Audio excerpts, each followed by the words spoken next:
So 5 ways to seduce your wife and have her chasing you for sex. So have you ever had one of those nights where you're lying in bed next to your wife and you can kind of feel the distance between the two of you? Not physical distance, because she's right there scrolling her phone, watching some show about people renovating houses or something, but it's like there's this invisible wall between the two of you, and you're thinking, when did this happen? When did I go from the guy that she couldn't keep her hands off of to the guy that she kisses on the forehead like I'm her cute nephew? And most married guys, they handle this in one of 2 ways. Either they try harder, more compliments, more flowers, more "you look nice today, honey," or they just give up and they accept the dead bedroom and they start thinking this is just what marriage is. But here's the thing that most guys don't realize. Your wife doesn't want more niceness. She doesn't want more romance. She wants to be seduced. She wants to sleep with you. Okay, I'm gonna repeat that. She wants to sleep with you. She wants to desire you. She wants the guy that she can't wait to be alone in the bedroom with. But what do too many guys not realize is very simple. There's a massive difference between being a good husband and being a man that your wife desires and respects. In this video, I'm gonna show you the 5 ways to seduce your wife so that she's the one initiating, chasing, and pulling you into the bedroom. Hi, I'm Bobby Rio, and I've been coaching men on attraction for over 16 years. And one of the most common things I hear from married guys is this: Bobby, I do everything right. I help around the house, I plan date nights, I tell her that she's beautiful, but she still treats sex like it's a chore, like she's checking off a to-do list. And it's heartbreaking, because these aren't like bad husbands. These are guys who genuinely love their wives. They want to make the marriage work. But somewhere along the way, they stopped being the man who made her feel that electric, butterflies in her stomach, can't think about anything else kind of desire. I was working with a client recently, this guy Dave, and Dave's been married for 11 years. He's got a good job, he's a good dad, he does the dishes without being asked, which honestly should qualify him for like sainthood. But his wife, she'd rather reorganize the pantry than be intimate with him. He said that she actually tries to find things to clean at nighttime to avoid sex, to avoid going up to the bedroom if she knows that he's up there waiting for her. And Dave's sitting there thinking, is it me? Am I not attractive anymore? Did she just lose her sex drive? No, Dave, she didn't lose her sex drive. Desire doesn't just die because you've been married or together for a while or because she's getting older. Her desire dies when the tension, anticipation, and mental foreplay she craves disappears. I'm gonna write down mental foreplay because this is gonna be an important word we're gonna come back to. So let me show you how to bring all of this back, okay? Now, before I get into these 5 techniques, I need you to understand one thing, right? Something about the way your wife's desire actually works. Because if you don't get this thing, none of the techniques are gonna land. Here's the thing, as men, we're simple, we're visual creatures. A glimpse of cleavage, walking past us at Target, her bending over in yoga pants, a girl in a sundress on a random Tuesday afternoon, and we're ready to go. Like, our brain flips a switch and it's on. We don't need buildup. We don't need context. We don't need a storyline. We just need to see something and boom, we're there. And because of that, and because of that's like how we see it, most guys assume that their wife works in the same way. So what do? They walk up behind her while she's doing the dishes, they grab her and they basically say, let's go. Or, you know, they're confused when she's not into it. But I told her that she looked hot, and I grabbed her butt and I rubbed her leg, and you know, what does she want? Well, here's what she wants. For women, arousal doesn't start with what she sees, it starts with what she feels, what she's been thinking about, what's been building up in her mind. Her desire is mental, it's emotional, it's a slow burn. Think of it like this. For us, attraction's a light switch. We flip it on and we're pretty good. For her, it's a dimmer switch. You gotta turn it slowly, gradually, and if you crank it up to full blast, out of nowhere, it actually shuts her off. She needs the tension, the anticipation, and the buildup. The easiest way to explain this, I mean, think about men. We watch porn, okay? Porn is $1 billion industry for men. We look at body parts and we get turned on. Women don't watch porn. Very few women watch porn. Women, the $1 billion industry that turns women on is erotic novels, right? Romance novels. And they're not about the husband, giving her a back rub and showing up with flowers. They're about the anticipation. They're about a guy who's a little dominant, who's kind of creating this storyline throughout the novel of her wanting it more and more and more. That's what turns women on. And that's what the 5 things we're going to talk about. This is what you've got to do. So let's get into it. The first thing you want to do is number 1. So you want to start the seduction hours or days before you even touch her, okay? Here's something that you need to drill into your brain. For women, your wife included, seduction doesn't start in the bedroom. It starts in her head. And most married guys completely skip this step. They go through the whole day, the work, the kids, dinner, TV, basically being a roommate with a joint checking account. And then at 10:30 at night, they roll over and they try to initiate like some kind of sexual ambush. Hey babe, you wanna? And they rub her leg and she's lying there thinking, this man yelled at me about the electric bill for 20 minutes and now he wants to get frisky. Of course she's not in the mood. You didn't give her anything to be in the mood about. Here's what to do instead. You start planting seeds early, way before the bedroom is even a thought. Send her a text in the middle of the day that says something like, I keep thinking about how you looked in that dress this weekend. That's it. You don't explain it. You don't follow up. Let her sit with that. She's going to read that text and her brain is going to light up like a pinball machine. What dress? What did I do? Was it, that. You just planted an idea in her head and now it's growing. Or when you're passing her in the kitchen, lean in close to her ear and whisper something like, you have no idea what you're doing to me right now. And then you walk away. This is important. You walk away and you go back to whatever you were doing previously. You don't wait for a response. You don't try to escalate. You just drop it and you leave. See, here's the psychology behind this. Studies show that the more dopamine is released while we anticipate a reward than during the reward itself.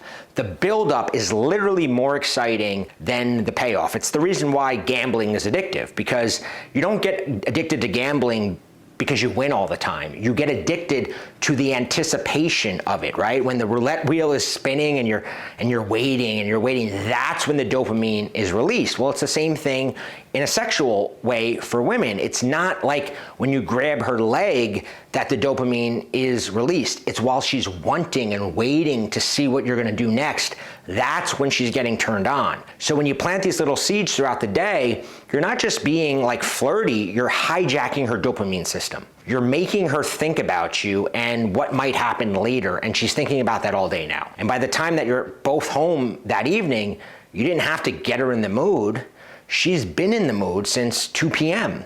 That's mental foreplay, and it's the most powerful weapon in your arsenal. So number 2 is build tension and don't rush to relieve the tension that you've just built. So this is gonna feel a little counterintuitive, but stay with me. So most married guys, the second they feel any kind of sexual energy in the room, they pounce. She gives you a look, you're already pulling her towards the bedroom like you just want to raffle. And I get it, you've been starving, right? Of course you want to act on it the second that you see an opening, but here's the problem. When you rush to the finish line, you kill the tension, and tension is the thing that makes her want you. Think about it like this. Remember when you were first dating her, before you were married. There was this like incredible buildup before anything physical happened. The eye contact across the room, the brush of her hand against yours. The moment right before that first kiss where time just kind of stopped. That wasn't an accident. That was tension doing its job. And in marriage, most guys accidentally kill all of that tension. So here's what to do instead. When you feel that spark, don't resolve it. Stretch it out, okay? You're watching a movie together, she puts her head on your shoulders. Instead of immediately turning it into a kiss, run your fingers slowly along her arm, then stop and go back to watching the movie like nothing happened. Let her sit in that moment wondering, wait, is something happening? What was that intentional? That's the will it happen, won't it happen, did it just happen space. And it's where desire lives. It's the anticipation, the wondering, the mental foreplay. Or maybe you're in the kitchen together and things feel a little charged. You lean in like you're gonna kiss her, get close, hold eye contact, then smirk and say, not yet, and walk away. I know, again, it sounds insane. Your entire body's screaming at you to just go for it. Maybe you're thinking, my wife is gonna think this is weird or whatever. You have to trust me. That not yet, that's the fuel. Because now she's thinking about, you. She's not thinking about the dishes anymore. Because now she's not thinking about the dishes. She's not thinking about the kids or the school schedule or any of that. She's thinking about you. And when that kiss is actually gonna happen, now that's what she's wondering, right? You're feeding the fire slowly instead of smothering it with everything at once. And that's how you take a regular Tuesday night and you turn it into something that she's actually looking forward to. 3, then pull away, okay? This is sort of similar, but this is more from a physical. Touch her, then pull away. This is simple, but it's very effective.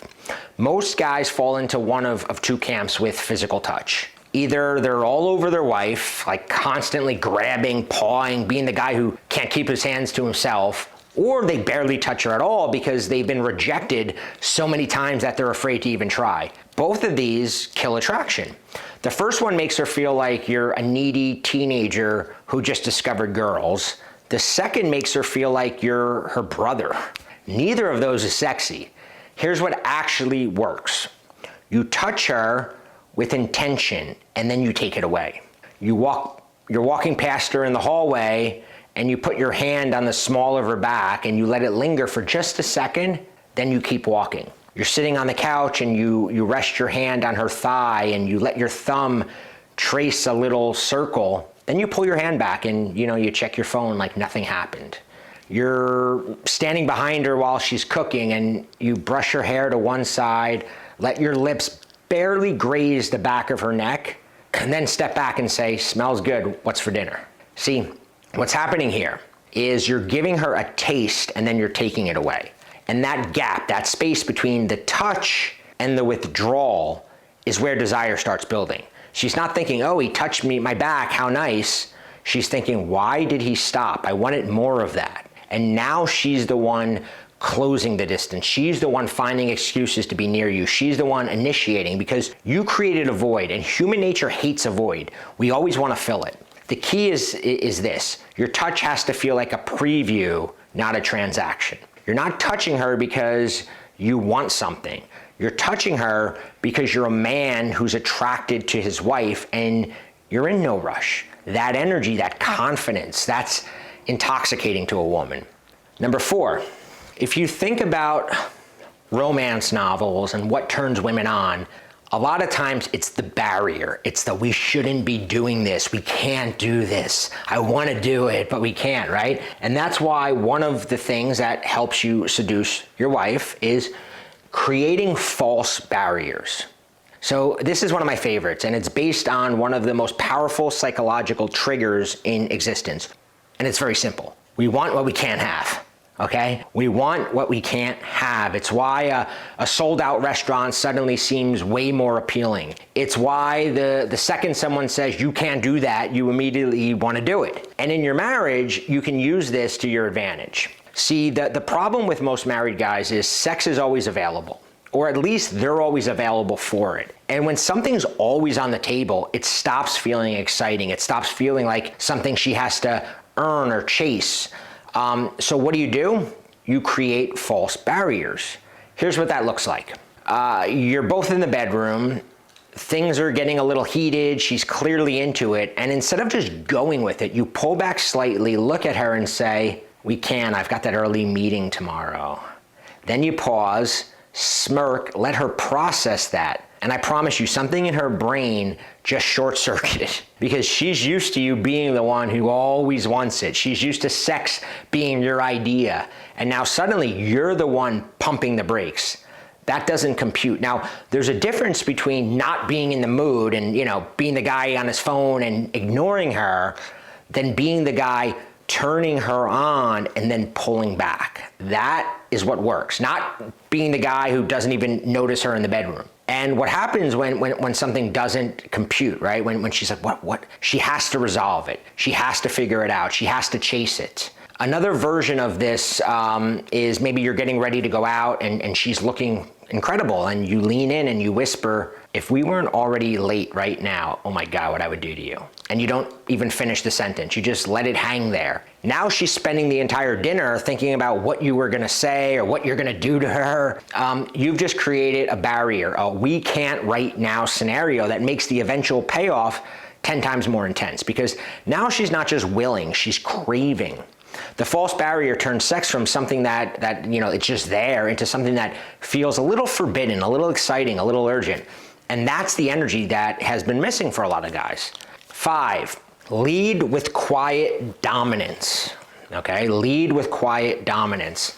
So let's talk about something that a lot of guys are terrified of, taking the lead. And I don't mean in some like aggressive or disrespectful way. That's not what this is about. Even the word dominance scares a lot of guys. It seems politically incorrect. But I'm not talking about that. I'm talking about quiet dominance, the kind of energy where you walk into a room and she can feel that you're in control, right? When women read these novels that turn them on the way we get turned on by titties bouncing up and down, it's the guy who's in control, who's dominating her a little bit, right? Not dominating, we're not talking about S&M or whips and chains or any of that shit. We're just talking about just sort of I'm in charge now, right? You're in control, you're in charge. Not in a controlling way though, in control, right? Not controlling, in control, and there's a difference. See, most married guys have been trained by society, by past relationships, by bad advice to constantly ask permission. Do you want to go out tonight? Would it be okay if what do you want to do? And look, being considerate is okay, I guess, but when every single interaction is you deferring to her, you stop being her man. You become like her child or her employee, and nobody's attracted to their employee or their child. So here's what to do instead. Start making decisions, small ones, without asking. We're going to that Italian place tonight. Be ready by 7. Not rude, not aggressive, just decisive. Not where do you want to go? We're going here tonight. Wear something cute. When you're on the couch and the moment feels right, don't ask, can I kiss you? Just tilt her chin towards you and kiss her, and then pull back, right? Mix these all together. These aren't just like do one each day. These are like use them together. Or when things are heating up, don't fumble around like a guy on prom night hoping that she gives you a signal. Guide her, tell her where you want her, move her, right? Act with confidence. Come here, turn around. Look at me. Short, calm, certain. This isn't about being domineering. It's about being the man who knows what he wants and isn't afraid to lead her into it. One of the things that I say is, as a man, the only way to get your wife desiring you, again, is to lead her back to it. You as the man have to lead her towards it. It's not gonna spontaneously happen. You're not gonna guilt her into it. You're not gonna talk her into it. You're gonna lead her into it. And here's why this works so well in marriage specifically. Your wife has been making decisions all day. She's managing kids and schedules and the house, and maybe she has a job, and the last thing she wants when the lights go down is another decision to make. She wants to surrender. She wants to let go. She wants to feel like she's with a man who's got it all handled. And when you step into that role, not with arrogance, right, but with a calm, grounded confidence, she doesn't just feel attracted to you. She actually feels safer at the same time. And that combination is what changes things. Now, if this video hit home for you, if you're sitting there thinking, this is exactly what's been happening in my marriage, or oh shit, I haven't done this stuff in years, I put everything I know about all of this whole idea, into a 2.5-hour audiobook called The Desire Switch.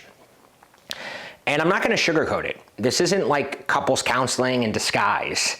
There's no communicate your needs or schedule intimacy nonsense here. This is a playbook for you, right? Because it's your job as a man to lead her into the desire. You don't talk to her, you don't go to counseling and say, I want this and she want, like, no. As a man, you lead her into that attraction, into that desire. And it works without her buying in, without another talk, without her even knowing what you're doing. You don't want to talk about it with her. You don't want to say, hey babe, I'm trying this stuff I watched in a YouTube video. You just do it. So inside the Desire Switch audiobook, you're going to learn the 5 tests that your wife is constantly giving you and why failing them has been slowly killing her attraction for years. You're going to learn why being nicer, doing more chores, and having those relationship talks is actually making things worse. And I'll show you the specific masculinity signals that flip what I call this desire switch back on, so she starts responding to you the way she used to, automatically, again, without you having to ask or talk about it. And here's the thing, it's one thing to learn this stuff, it's another to actually do it. So when you grab the audiobook, you're also getting the free access to my Desire Switch web app, which gives you 7-day and 20-day protocols, 1 tactic per day, word for word examples, so you're not overwhelmed. You just wake up, check the app, and you know exactly what to put into action that day, that night. So the link to the audiobook is in the description below. So look, if you take nothing else from this video, remember this. Your wife didn't stop wanting sex. She stopped wanting predictable, tension-free obligation sex. She stopped wanting the version of intimacy where you're a good boy hoping for a reward. What she actually wants is to feel that pull again, that electricity, that anticipation, that mental foreplay, that feeling of, I don't know what he's gonna do next, but I can't wait to find out. And when you start seducing her mind before you touch her body, when you build tension instead of rushing to relieve it, when you touch her and then you pull away, when you create those false barriers that make her chase, when you lead with quiet dominance instead of asking for permission, you're not just having more sex. You're becoming the man she fantasizes about. Okay, if you made it this far in the video, it means you probably got something out of it. So do me a favor and hit the like button and leave a comment. Let me know what you got out of the video. Tell me which of these 5 ways you're gonna try first. And if you haven't already, subscribe to my channel so you don't miss future videos. And I highly recommend listening to the Desire Switch on repeat, right? It's only 2.5 hours, but the more you listen to it, this new mentality seeps into your brain. Because if it doesn't come natural to you, if this is like kind of foreign, you need to review it pretty consistently so that you begin to do it and you don't find yourself, you know, falling in, your wife rejects you and you go into the guilt trip. I'm gonna tell you this, a guilt trip makes her, like, dries her up, let's put it that way. Trying to guilt your wife into sex is going to dry her up faster than anything else. So download the audiobook, listen to it, test it out for yourself, and let me know, okay?